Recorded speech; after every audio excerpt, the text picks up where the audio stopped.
छोटू चल बेटा जरा जल्दी कर, वो 5 नंबर वाले टेबल पर कस्टमर बहुत देर से खाने का इंतजार कर रहा है और बाहर भी लाइन बढ़ती जा रही है। इतना लेट करेंगे तो सब बगल वाले होटल में चले जाएंगे। बस मालिक, 5 नंबर वाले का ऑर्डर तैयार है और यहाँ कुछ टेबल भी बस खाली होने वाली हैं, तो बाहर वाले कस्टमर्स अब अंदर आ सकते हैं।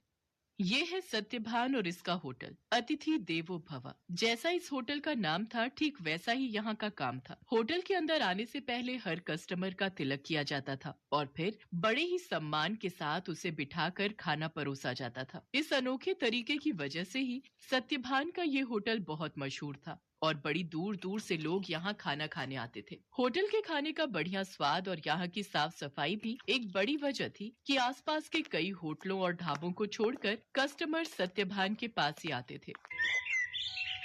सर मेरा नाम रमन है, मैं पब्लिक टाइम्स अखबार से आया हूँ, मुझे आपका इंटरव्यू करना है।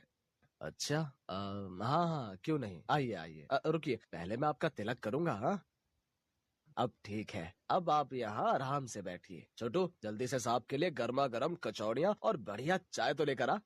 हाँ तो सत्यभान जी, सबसे पहले मैं आपका पूरा होटल और यहाँ की किचन देखना चाहूंगा। वैसे सुना तो मैंने ये है कि आप किसी को भी अपनी रसोई में लेकर नहीं जाते, लेकिन मुझे तो आपके वहाँ लेकर जाना ही होगा, वरना ये इंटरव्यू अधूरा रह जाएगा।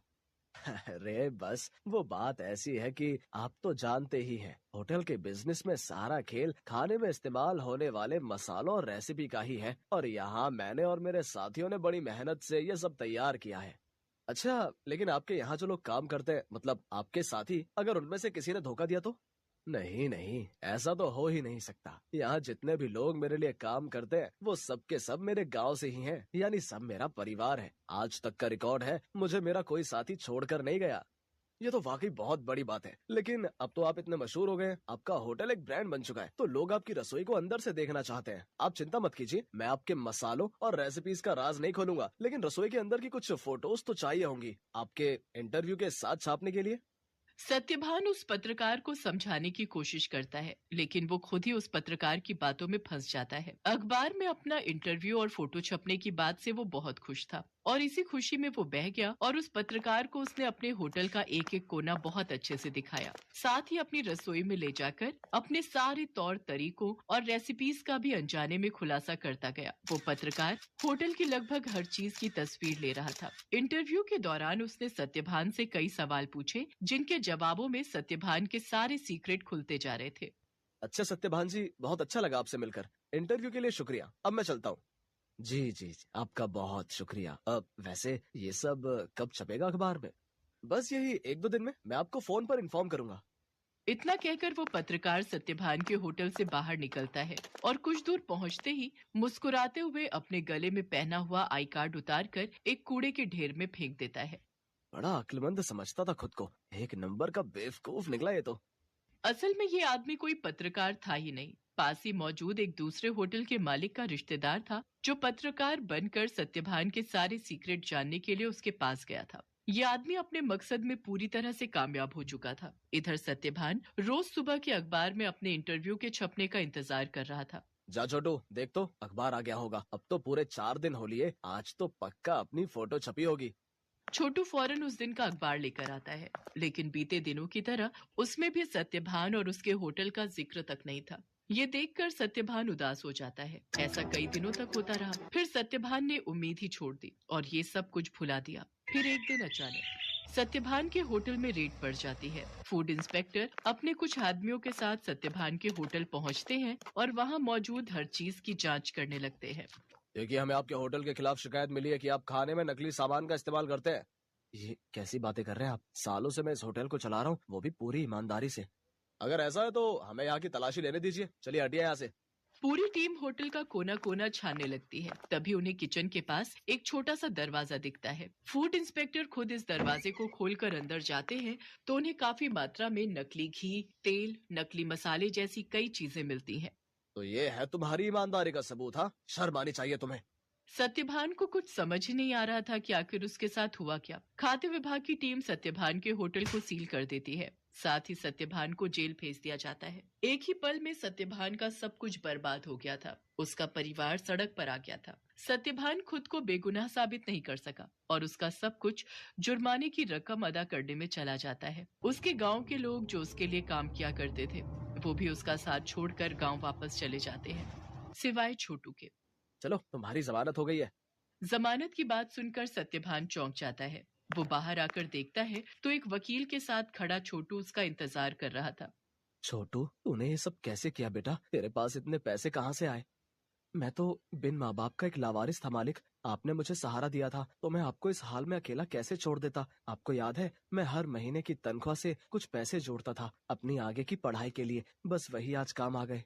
छोटू की बात सुनकर सत्यभान की आंखों में आंसू आ जाते हैं और वो छोटू को गले लगा लेता है। लेकिन अभी भी सब कुछ ठीक नहीं हुआ था। शहर भर में सत्यभान का नाम खराब हो चुका था। इसलिए सत्यभान अपने परिवार और छोटू के साथ शहर छोड़कर अपने गांव चला जाता है।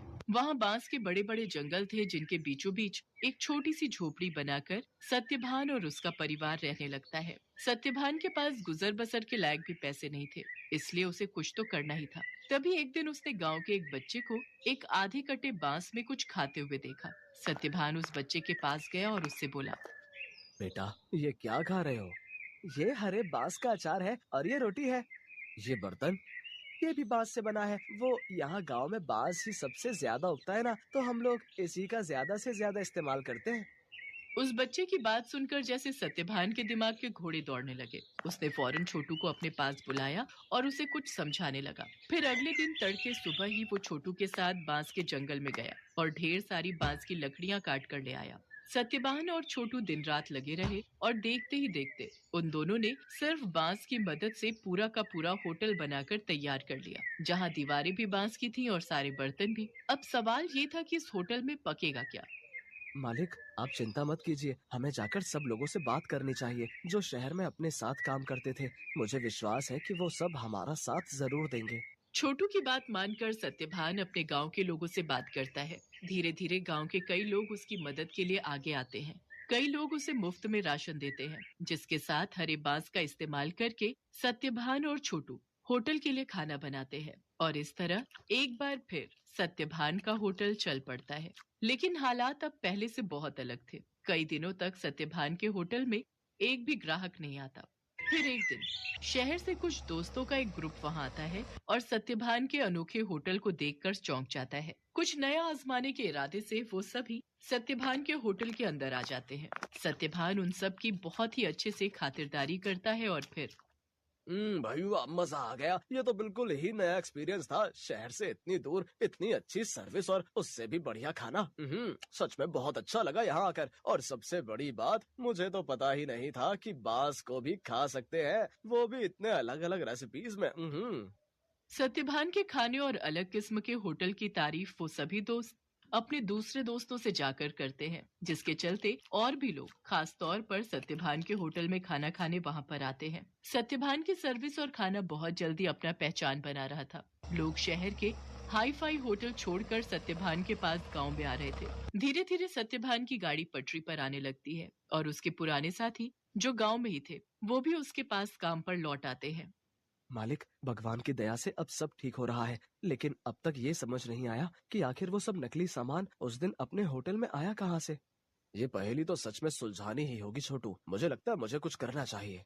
सत्यभान के पास अब इतने पैसे जमा हो चुके थे कि वो अपने खिलाफ रची गई साजिश की जांच करवा सकता था। वो अपने केस को रीओपन करवाता है और एक प्राइवेट डिटेक्टिव की मदद से सारा सच बाहर निकलवाता है। असल में रमन जो सत्यभान के पास पत्रकार बनकर आया था, ये सब उसके और उसके रिश्तेदार की सांठगांठ थी, जो सत्यभान के पुराने होटल के पास ही अपना होटल चलाता था। साथ ही सत्यभान की तरक्की से जलता भी था। रमन के द्वारा जुटाई गई जानकारी की मदद से ही वो सारा नकली सामान रातों रात चुपके से सत्यभान के होटल के अंदर पहुंचाया गया था। प्राइवेट डिटेक्टिव ने सारे जरूरी सबूत जुटा लिए थे, जिनकी मदद से दूध का दूध